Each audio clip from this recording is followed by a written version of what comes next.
নমস্কার বন্ধুরা, mister and Mrs সরকার চ্যানেলে সবাইকে স্বাগতম।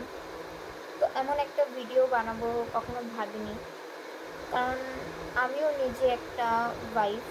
তো কয়দিন ধরে ঘটনাটা থাম্বনেল দেখে তো বুঝতেই পারছো আমি কার কথা বলছি, আর পাশে পুরো ভিডিওটা চালিয়ে দেবো আমি, তোমরা দেখবে মানে ব্যাপারটা কি কেমন কি। মানে রহিমা আক্তারের হাজব্যান্ড এইভাবে কথাগুলো বললো, আমার তেমন একটা ভালো লাগলো না। কারণ একটা স্ত্রী মেন্টালিটি যতই খারাপ থাক না কেন, একটা স্বামী যদি পাশে থাকে না, সব পরিস্থিতির সাথে লড়াই করার ক্ষমতা থাকে। আমার মনে হয় তার স্বামী সেভাবে তাকে সাপোর্ট করেনি, কারণ সবার জীবনে সব রকমের পার্সোনালিটি প্রবলেম থাকে। আর তার প্রিয় মানুষটা যদি তার সাথ দেয় না, ওই রাজের সাথেও লড়াই করতে পারে। তো আমার আর এই ভিডিওতে বেশি বলে কিছু লাভ নেই, তো তোমরা নিজেই দেখে নাও, ওর স্বামীর মন্তব্য শুনে নাও, তোমাদের কেমন লাগলো তার স্বামীর মন্তব্য শুনে। কমেন্ট সেকশনে যেতে যেতে অবশ্যই একটা কমেন্ট করে বলে যাবে, মানে কি বলা উচিত, কি করা উচিত এমন লোকেদের। কিছু বলার আর ভাষা নেই। দেখো, প্রিয় দর্শক, আসসালামু আলাইকুম। গতকালকে আপনারা একটি ভিডিও দেখেছেন, রহিমা আক্তার রেমির বাবা এবং সৎ মায়ের বক্তব্য শুনেছেন। আজকে রহিমা আক্তার রেমির হাজব্যান্ড সাগর সাহেবকে পেয়েছি এবং সাগর সাহেবের কিছু বক্তব্য আছে, তিনি আমাকে জানালেন। সেই বক্তব্যগুলোই আসলে আমরা শুনবো। আসলে আমার স্ত্রী অনেক ছোটোকালেই আমরা বিয়ে করেছিলাম। আমাদের সংসার মোটামুটি 10 বছরের। এখন অনেকে অনেক কথা বলছে, 10 বছরের সংসার। এছাড়াও আমার স্ত্রী মারা যাওয়ার আগে অনেক কথা বলে গেছে, দেশবাসী সবাই জানে যে কিভাবে কি হয়েছিল, মোটামুটি এক্সপ্লেন সে করে গেছে। আমি এত কিছু না বলি, কিন্তু এখন হঠাৎ করে অনেকে অনেক কথা বলতেছে, অনেক মানে আমাদের ওপর দোষ চাপাচ্ছে, কিন্তু আসলে যে কিভাবে কি হয়েছিল সেটা কিন্তু ওই বলে গেছে। এখন আমি কারোর উপর দোষ চাপাবো না, কিন্তু যারা দোষ চাপাচ্ছে তারা নিজেদের দোষ ঢাকার জন্য অন্যদের উপরে এই দোষগুলো চাপাচ্ছে। কারণ আমি তাকে যথেষ্ট ভালোবাসছিলাম এবং এখনও ভালোবাসি। এখন ওরা তো কখনো খোঁজ নিতে আসেনি আমরা কেমন আছি, আমার স্ত্রী কেমন আছে, তারা তো কখনো খোঁজ নিতে আসেনি। ওর তো অনেক কষ্টের দিন গেছে, অনেক কষ্টে 6 বছর বয়সে ওর বাবা দ্বিতীয় বিয়ে করে, তখন থেকে ওর কষ্টের দিন শুরু।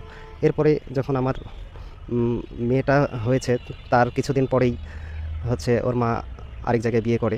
এরপর থেকে ওই মানসিকভাবে অনেক অসুস্থ হয়ে পড়ছিল, অল্পতেই অনেক চিন্তাভাবনা করতো, অনেক বেশি চিন্তাভাবনা করতো। এইসব চিন্তাভাবনার জন্য আমি ওকে অনেক বলতাম যে এত চিন্তা করছো কেন, আমি আছি তো, আমি তোমার পাশে আছি, আমি থাকলে আর কি লাগবে, বাবা মা কাউকে লাগবে না তো, তুমি এত চিন্তা করো না। কিন্তু কোনো কিছুতেই ওকে আমি শান্ত রাখতে পারতাম না। এরপরেও আমি চাকরির কারণে ওকে এত সময় দিতে পারিনি। ওই আমাকে ভিডিওতে বলে গেছে যে অন্য কাউকে যদি বিয়ে করি তাকে যেন সময় দিই। আমি আরেকটু যদি সময় দিতাম তাহলে হয়তো ওই মানসিকভাবে আরও সুস্থ হয়ে যেত, স্ট্রং হয়ে যেত। ওর চিকিৎসা করাচ্ছিলাম, ওর ট্রিটমেন্টও চলছিল। হঠাৎ করে বেশি মানসিক অসুস্থ হয়ে গেছিলো, মানে কোনো কথাই, মানে ভালো কথা বললে ওর ভালো লাগতো না, মানুষজনের সঙ্গে বেশি মেলামেশা করতে চাইতো না, একা একা চলতে বেশি পছন্দ করতো। এখন যেটা হয়ে গেছে, এখন আর কি বলবো, এটা আসলে দোয়া করা ছাড়া কিছু করার নেই। এখন আমি সবার কাছে ওর জন্য দোয়া চাইবো, যেন যেখানে গেছে সেখানে তো দোয়া ছাড়া আর কোনো কিছুই যাবে না তার কাছে।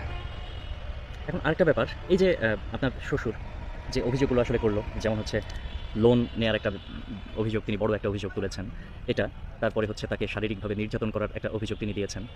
এই ব্যাপারটা আসলে কতটুকু সত্য? না, এটা সম্পূর্ণ ভিত্তিহীন। কারণ একটা ফ্যামিলিতে চলতে লাগলে নিজের আপন ভাই বোনের সঙ্গেও দুই কথা হয়। সেটা আসলে ঝগড়া না, অত্যাচার না, মানসিক নির্যাতন না। যদি অত্যাচার করতাম, মানসিক নির্যাতন করতাম, তাহলে আমাদের 10 বছরের সংসার থাকতো না। আমার উপর যদি আমি যদি কোনো নির্যাতন, আমার ফ্যামিলি যদি কোনো নির্যাতন করতে থাকে, সেগুলো কিন্তু ওই বলে যেত। ওর আক্ষেপ 1-8 ঘন্টার ভিডিও, ওই 4-5টা পার্টে ভিডিও করে গেছে। কোথাও কিন্তু আমি বা আমার ফ্যামিলির কাউকে বলে যায়নি এই কথা।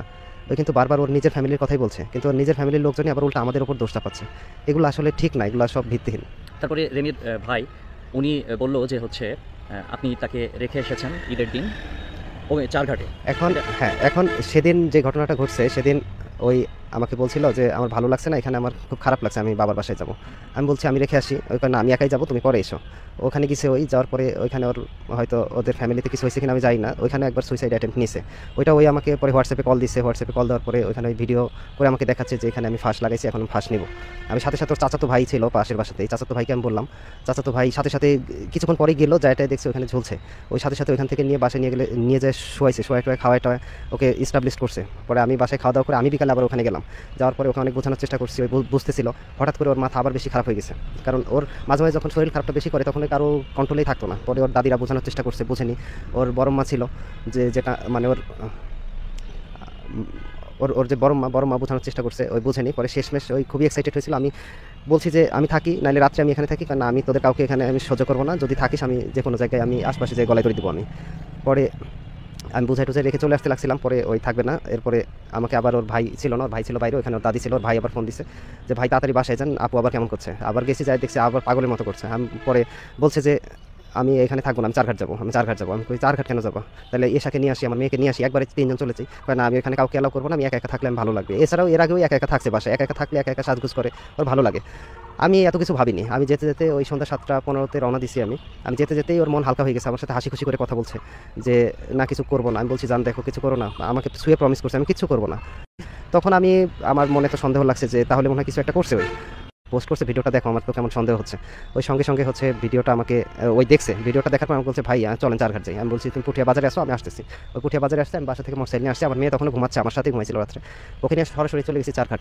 চলে যাওয়ার পরে আমার কেমন সন্দেহ হচ্ছিল, আমি বাইরে দিয়ে বেলকনি দিয়ে উকি দিচ্ছি, দেখছি ঝুলতেছে। ওই পরে বাসায় যেয়ে দেখি ভিতর দিয়ে ছিটকানো লাগানো। এরপরে পাশের 2 ভাড়াটি আমাদের কান্নাকাটিতে চলে আসছে, বাড়িওয়ালা চলে আসছে। আমরা অনেক চেষ্টা করছি, দরজা ভাঙতে পারিনি। এরপর বাড়িওয়ালা বললো যে ভাই পুলিশে ফোন দেন, না দিয়ে দরজা খুলেন না। পুলিশে 999 ফোন দিচ্ছি। পরে ওরা বলছে আপনার দরজা খোলার চেষ্টা করেন। পরে বাড়িওয়ালা আসলো, আসার পরে একটা শাবল দিল, শাবল দিয়ে ইয়ে করে দরজাটা খুললাম। খোলার পরে এই তো লাশ নামানো। আচ্ছা, এই যে রেমির সাথে আসলে আপনার সর্বশেষ কি কথা হয়েছিল? রেমির সাথে আমার সর্বশেষ কথা হয়েছিল যে আমাকে বলছিল যে হচ্ছে, আর এর আগে ওই অনেকবার মরার কথা বলতো, সবসময় মরার কথা বলতো যে আমি বেশি দিন বাঁচবো না, ভালো থাকো তোমরা, ভালো থাকো। এর আগে থেকেই বলতো আমি বেশি দিন বাঁচবো না। আমি বলতাম কেন বলো এইসব তুমি? এখন আগে থেকে ওই চিন্তা ভাবনা এইসব নিয়ে মরার চিন্তা অনেক বেশি করতো। এখন ওর সাথে বেশি আমার কথা হয়নি, ওই শুধু যে চারঘাট গেছিলাম ওইটুকু বলছিল। রাত্রে আবার একবার বলছিল মেয়েটাকে দেখে রেখো, ভালো থেকো। আমি বলছি এইসব কেন বলছো, পাগল টাগল হয়েছো নাকি তুমি, এসব করো না। আবার বলছে না আমি কিছু করবো না, প্রমিস করছি তোমাকে কিছু করবো না। আমি বলছি আমি কি রাত্রে নিশ্চিন্তে ঘুমাবো নাকি না চিন্তা নিয়ে ঘুমাবো? নিশ্চিন্তে ঘুমাও, কোনো সমস্যা নেই, আমি কিছু করবো না। এই তো ক্লোজ করে দিই ভাই, শেষ। না না না ভাই সময় নেই ভাই, আমার অনেক বলছি, মানে আর বলার মতো নেই। 17 বাজে ভাই। আচ্ছা আচ্ছা, কথা হবে ভাই, ঠিক আছে, হ্যাঁ ইনশাল্লাহ। হ্যাঁ, প্রিয় দর্শক, রহিমা আক্তার রেমির এই আলোচিত ঘটনাটা আপাতত আসলে ধোঁয়াশায় থাকছে। তবে আমরা যতদূর জানতে পেরেছি, রহিমা আক্তার রেমির বাবা গতকালকে জানিয়েছেন, তার সৎ মাও গতকালকে জানিয়েছেন যে তারা কোর্টে গিয়ে মামলা করবেন।